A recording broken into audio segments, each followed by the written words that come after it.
Qoraqalpog'iston Respublikasi O'simliklar karantini va himoyasi agentligi tomonidan Shumanay tumanida joylashgan ichki bozor hamda eksport uchun pomidor va organik toza qulupnay yetishtirayotgan issiqxonaga press tur tashkil etildi. Tadbir ishtirokchilari issiqxonada mahsulot yetishtirish agrotexnikasi, zararkunanda va kasalliklarga qarshi kurash usullari, begona o'tlarni bartaraf etish hamda fitosanitar monitoring jarayonlari bilan yaqindan tanishdilar. Kuzning kuni hamma hasharotlarning bor tepkisi boradi. Shashoga kurashishda bo'ladi. Mazkur issiqxona 2 gektar maydonda joylashgan bo'lib, 2021-yilda ayrim sabablarga ko'ra faoliyati to'xtab qolgan. Davlatimiz rahbari tomonidan issiqxona faoliyati bilan shug'ullanuvchilarga berilgan imkoniyat va yengilliklar samarasi o'laroq 2025-yil yanvar oyidan issiqxona faoliyati qayta yo'lga qo'yilgan. Ilk hosil uchun esa tajriba sinov tariqasida ko'p issiqlik talab qilmaydigan qulupnay yetishtirish yo'lga qo'yilgan. Endi qiyar pomidorimizni yegib yurganmiz.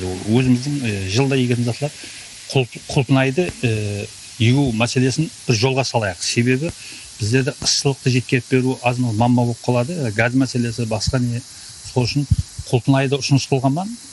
Bu koreyskiy sort aprel oyida yekdik.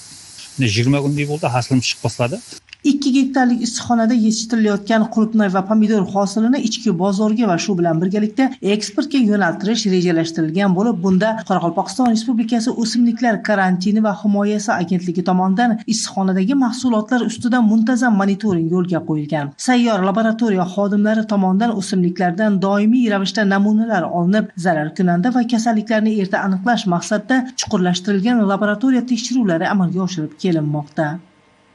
O'simliklar karantini va himoyasi agentligi Qoraqalpog'iston Respublikasida joylashgan barcha issiqxonalarda qo'shimcha tarzda eksport bop mahsulot yetishtirishga ko'maklashib kelmoqda.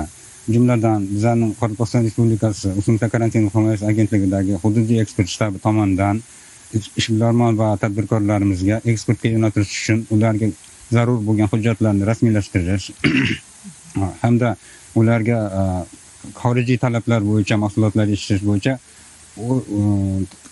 ko'pchilik tavsiyalarni berib kelmoqda. Undan tashqari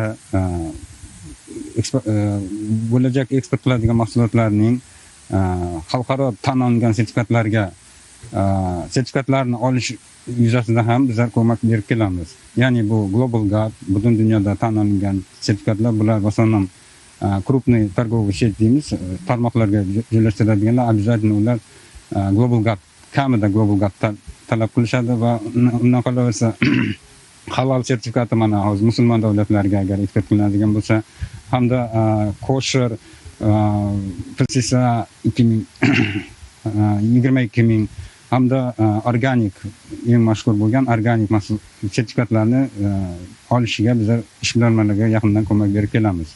Shuningdek, ommaviy axborot vositalari xodimlari press tur davomida issiqxona zarar kunandalari va kasalliklarga qarshi kurash, fitosanitar toza mahsulot yetishtirish jarayonlari bilan yaqindan tanishdilar.